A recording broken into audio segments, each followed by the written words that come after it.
Hey guys, welcome to Baking and Books. My name is Lexi and I'm a super amateur baker who loves to read.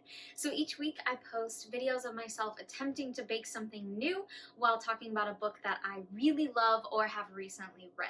This week I am going to make blueberry muffins, and I'm excited because my wonderful friend and boss shared this recipe with me, and she said that there is no better blueberry muffin than this one, so I'm excited to get started. I'm also going to be talking about If It Bleeds by Stephen King. Those that know me really well are probably surprised I haven't done a Stephen King book before this because he is one of my all-time favorite authors, but I just recently finished this one and I'm really excited to get into it with you guys. Let's go ahead and get started. So the thing about If It Bleeds is that it is a newer Stephen King book. So I know that it's a little bit, I wouldn't say risky, but I guess it's a little bit of me taking a chance, knowing that a lot of people probably haven't had a chance to read it yet. But like I said, I recently read it, and so I wanted to talk about it while it was fresh in my mind. This one is a little bit different than something I would normally do, simply just because it is a book of short stories and not a full novel. Stephen King actually has quite a few books like this. I think this is the third one that I've read of his that is a collection of short stories instead of a novel. But I would say my man Stephen is just as good at short stories as he is at longer novels. Now, I know not everybody is a big Stephen King fan or has possibly not read him before. It definitely is a certain kind of genre. It's not necessarily just horror, but the whole aspect of horror, sex and drugs and foul language and, all of those horrible things that come with dark stories can usually be found in King's books. So what I wanted to do real quick, because this is my first Stephen King book that I'm talking about, and like I said, he's one of my favorite authors of all time, is I wanted to take a second to give you a couple of tips if you haven't ever read Stephen King, but you're interested in possibly getting started. The first one is that you want to start with the right story. Normally, I would tell people, do what interests you. Whatever you think is going to be interesting when you read the back of the novel, or things that are recommended to you, whatever you think is going to work for you, that's what you should read. But if you're brand new to the genre of horror, and especially Stephen King in general, let me give you some advice.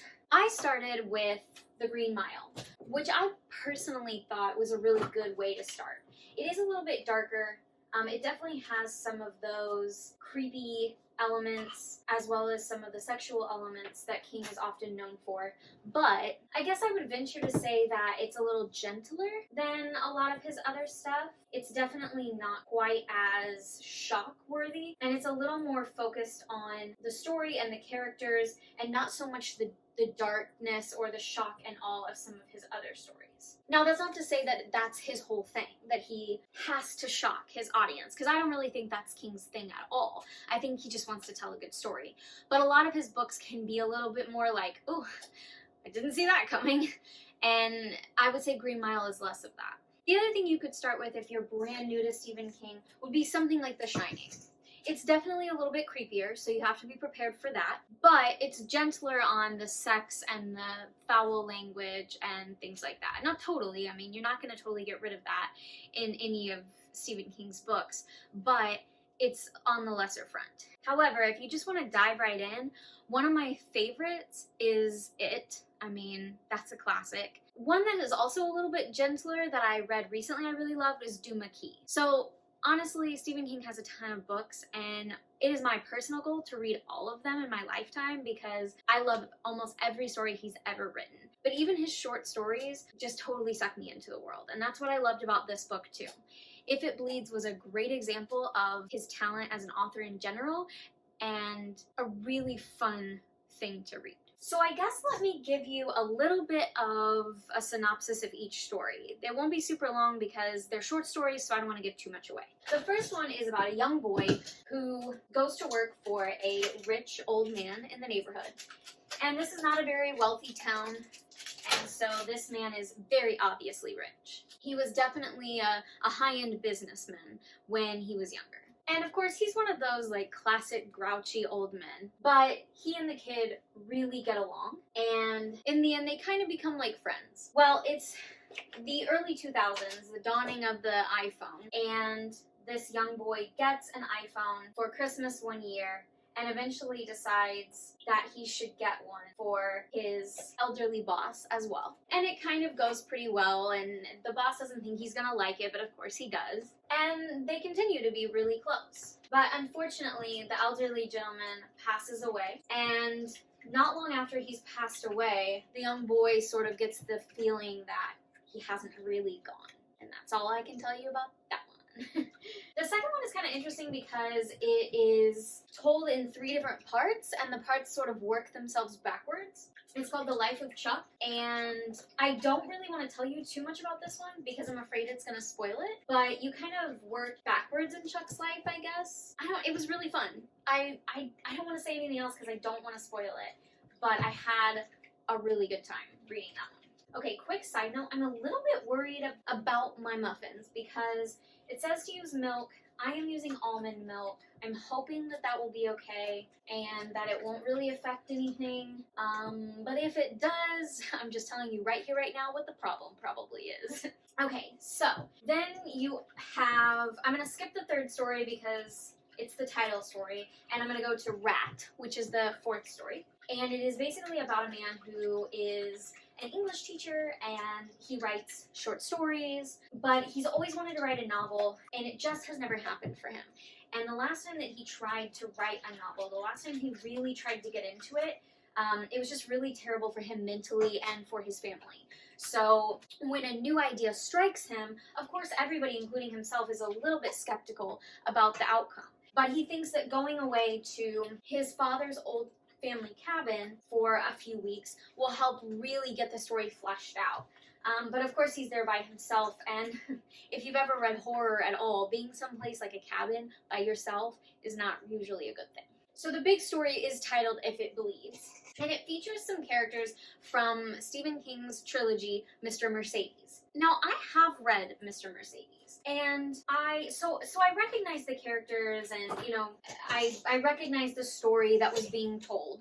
I wouldn't say you have to read the Mr. Mercedes trilogy before reading If It Bleeds, but I would say that, heads up, if you don't, you are going to get part of those stories spoiled for you.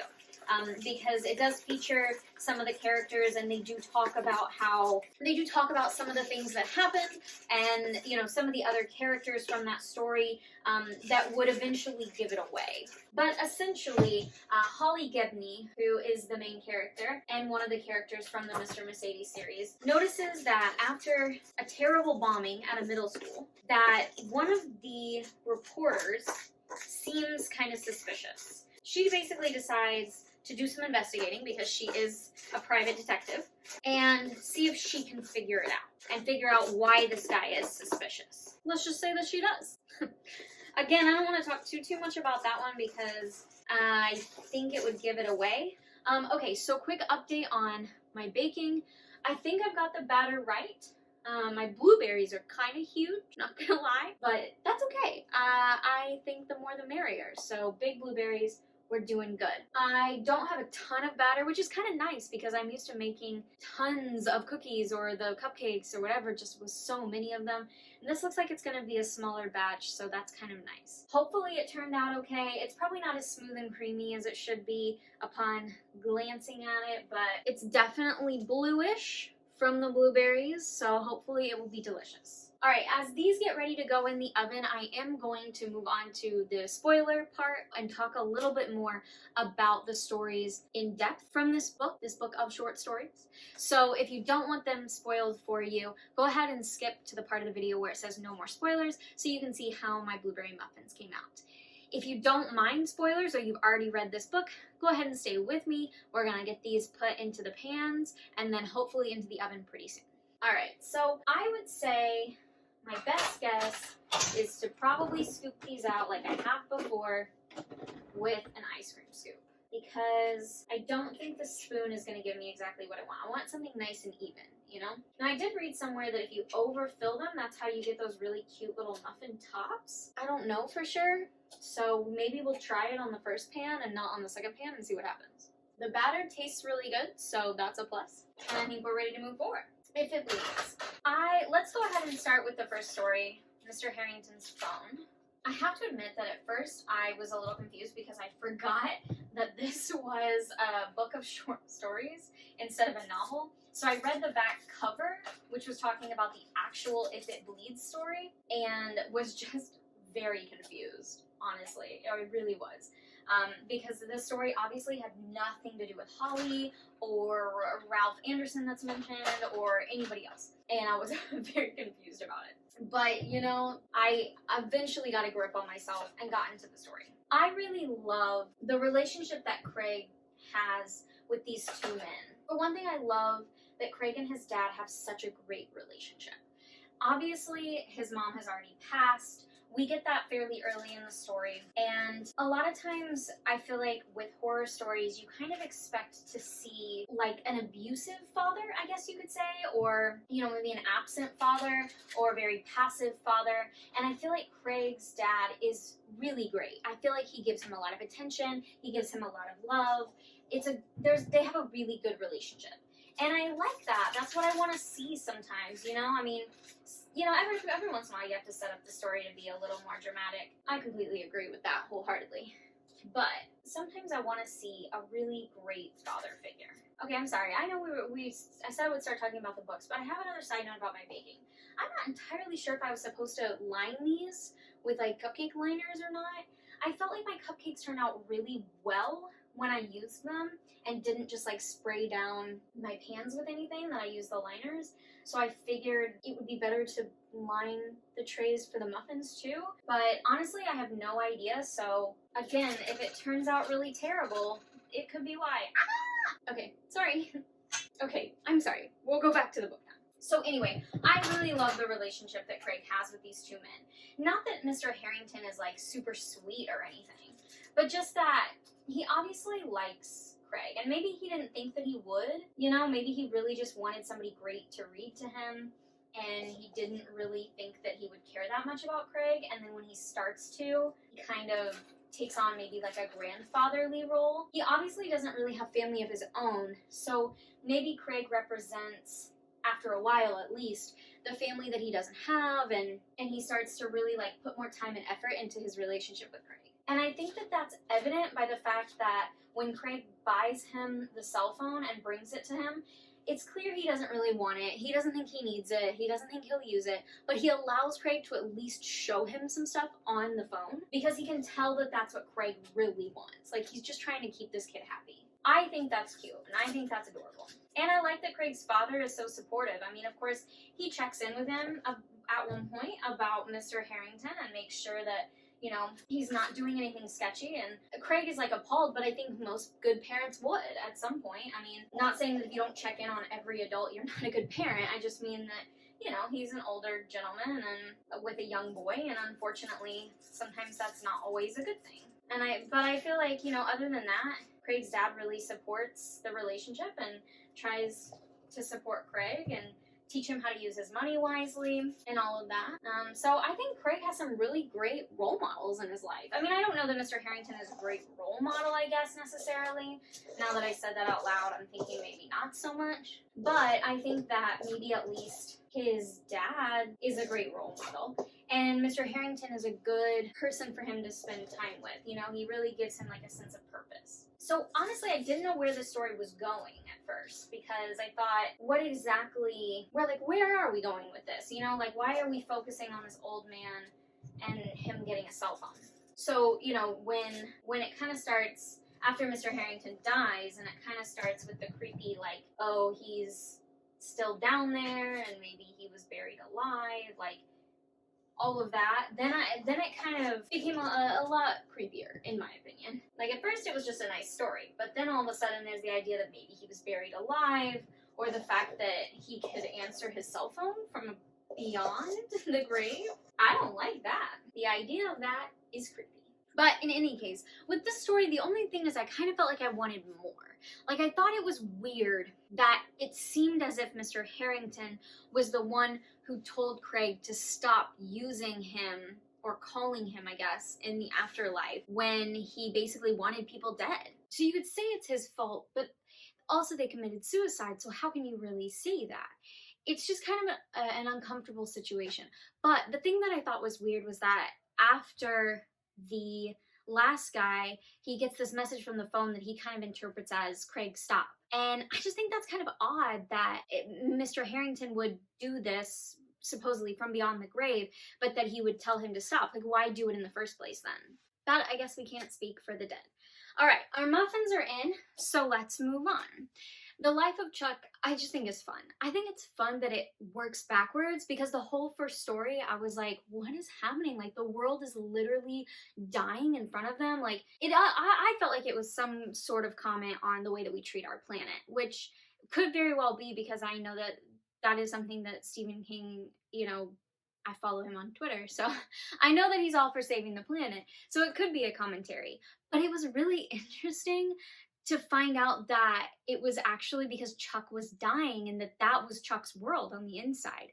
Like, that was a crazy twist that I didn't see. I mean, of course, like, Stephen King has tons of crazy twists, so I guess it's probably not, like, high up there.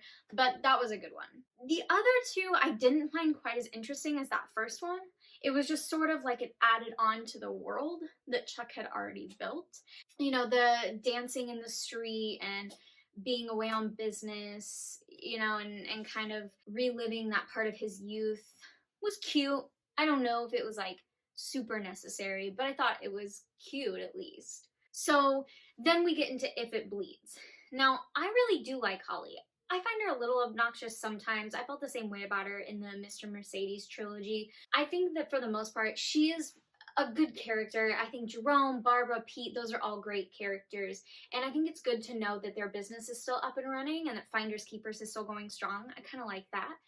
But if you haven't read the Mr. Mercedes series, I do recommend it, although walk into it knowing that it is going to be a little bit uncomfortable in some situations. It goes to the extreme, not only in the horror and the dark, but in the sexual. So you just got to be prepared for that. But it was a series that I really enjoyed, so it was cool to see those characters back again. Now, the idea that a creature would feed off of misery, I like that. I also like that Holly goes to meet this old man that has been documenting this creature for so long.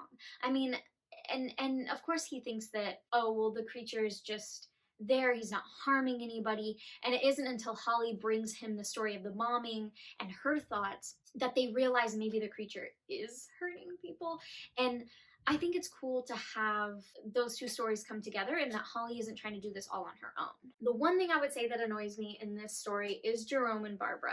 As much as I really like them as characters, it's like they go through the whole thing with tracking her because they say they're worried about her, but I personally have never tracked any of my friends. I mean, maybe, I don't know. I feel like even if I'm worried about somebody, they're gonna tell me if they're gonna tell me, but I don't feel like I would want to track them if they're like going away on business or they're saying that they're visiting family, like, and that's what ends up getting them into this whole trouble. I mean, Holly had a plan. Whether it would have worked or not, whether she would have survived it or not, I don't know. But she had a plan. And the fact that Jerome and Barbara were tracking her and realized she wasn't at home and she didn't go to her mom's house, that she was back in the office on a random Saturday, is the reason they got into the situation they were in. And honestly, it just feels very frustrating that, like, you could have gotten yourselves killed because you couldn't just let this go. You couldn't just let your friend have this one thing. And I don't know, I get it. Maybe a lot of people would say it's their friend. Like, you can't just let your friends walk into battle unknowing, but they didn't know what was wrong with her. They didn't know what she was researching and what she was doing. So just because she's been shaky in the past, they assume she's shaky again. Sorry if I seem to be rushing some of this. I'm having a little bit of trouble with my recording today, so I am unfortunately going to kind of rush through this a little bit more than I normally would. However, the muffins are in the oven, and once they're out, we're done, so it may not end up hurting anything in the long run. That being said, let's talk about Rat. That one is full of interesting things. First and foremost, I can understand why Drew would feel the need to write this book. You know, he just wants a project done. He just wants something that he finishes strong and that he can say, okay, one novel, it was great and I wrote it and I can move on with my life. And whatever happened when he tried to write the last one was obviously really harmful for he and his family. So of course he wants to write this one and kind of maybe put the pieces back together. But I do think, you know, him not coming home when it was going to storm was a stupid mistake. And I know that he knows it in the long run, but he definitely lets his stubbornness and his ego kind of get in the way. Now, that being said, I'm about to be a wife, and I don't want to be the kind of wife that Drew's wife is during this story. Not that she's necessarily a bad one. I mean, I think everybody would say, oh, you should be concerned about your spouse. That's natural.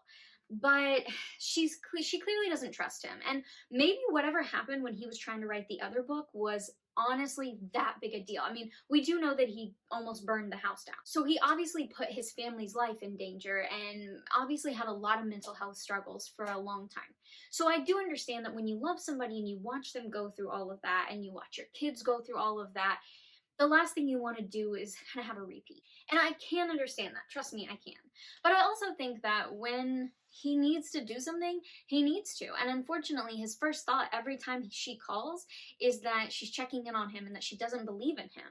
And he doesn't need that. He needs somebody that really believes in him. So I don't know. I mean, it's a whole thing. It's like, yeah, she's being a good wife, but she's also kind of being obnoxious. It's hard. Whatever. Being a wife is not an easy thing. Being in a relationship is not an easy thing. Off my soapbox. Got it. Moving on. But he is dumb not to come home when he knows there's going to be a huge storm. I mean, he knows, and it's just because she argues with him about it. Like, honestly, if she had called and just been like, hey, it's a big storm, maybe you should come home. And the minute he was like, no, I think I'll be okay, she just said, well, all right, you know, please be safe, I love you. Like, he honestly might have considered coming home, but part of me thinks he wouldn't have, because he just feels like he has to be in this cabin to write this story. Now, let's get to the main point of this. The rat. Is the rat real? Is he not? I mean, is it just a coincidence that Al and his wife die after the success of Drew's book? Or is it the fact that Drew made this deal with this really creepy rat? Honestly, I have no idea. I just finished this actually this morning, so I'm still trying to decide what I believe. Now, it's Stephen King.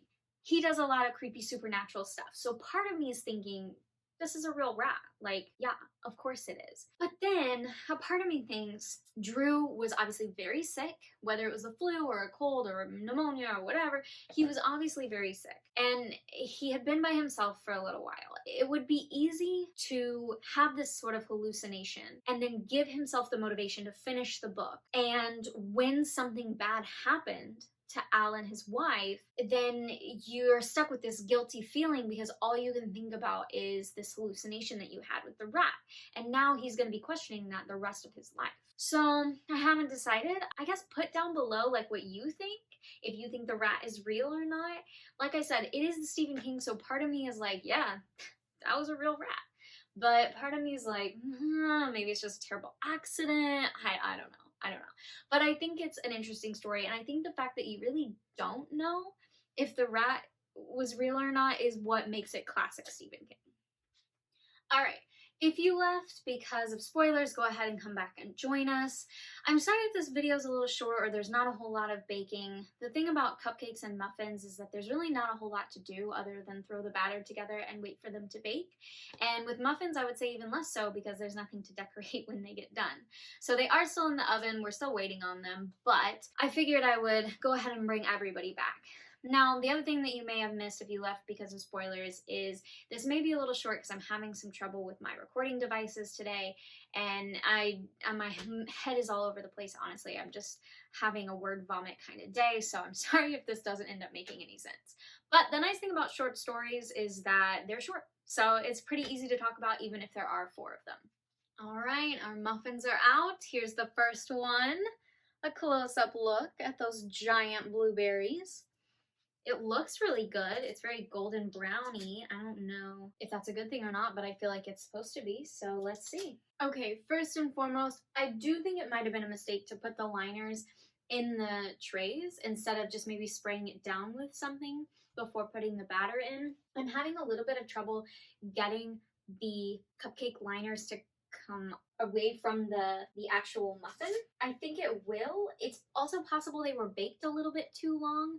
Maybe the golden brown is a sign of close to burnt. That being said, they taste pretty good. It looks like it baked all the way through, and the blueberries are giant, but they taste good. So I wouldn't say it was a total failure, but there's definitely some things I would change to if I were to make them in the future. I definitely would not line the pan, or if I did, I would make sure I for sure baked them for less time. I think it was tricky because I was looking for that golden brown sort of thing, but my batter was really more of a blue because the blueberries were so large that I think I wasn't entirely sure when to take them out.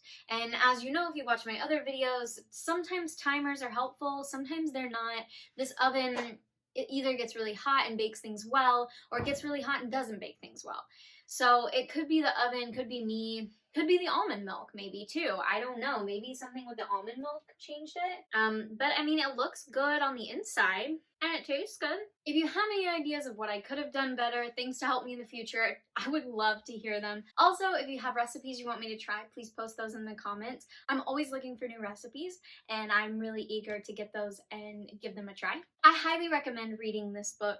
It was a really great book of short stories, very typical Stephen King in a lot of ways. Wasn't too over the top. I mean, if you're looking for a way to dive into Stephen King, this might be a good one. Just know that the actual story, if it bleeds, might give some stuff away from his other stories, like the Mr. Mercedes trilogy, when it comes to the main characters. So just be careful of that. This may not be the best one to start with when it comes to the actual story if it bleeds, but I think the other three are a really nice introduction into Stephen King's world. And I love Stephen King in general. I mean, major shout out to him. What a fantastic author. So if you have any other Stephen King recommendations, trust me, I would love them. But if you have recommendations for other books as well, I'm always looking for new things to read. Thank you guys so much for hanging out with me today. Sorry if it was kind of all over the place, but I'm grateful for your support, grateful for you hanging out, and I will see you guys next time. Bye!